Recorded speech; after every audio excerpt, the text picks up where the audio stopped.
Sumalpok ang isang pampasaherong bus sa sinusundang bus sa Alaminos, Laguna. Ang driver at dalawang pasahero sugatan. Nakatutok si Paul Hernandez.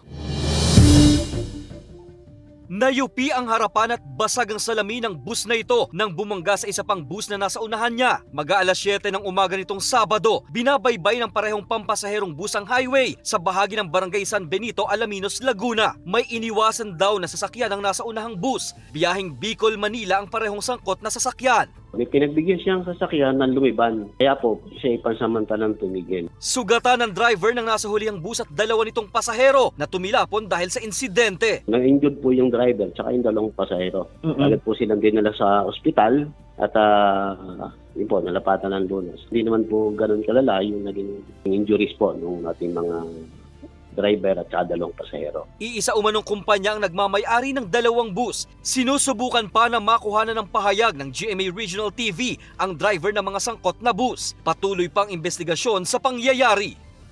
Paul Hernandez, Balitang Southern Tagalog.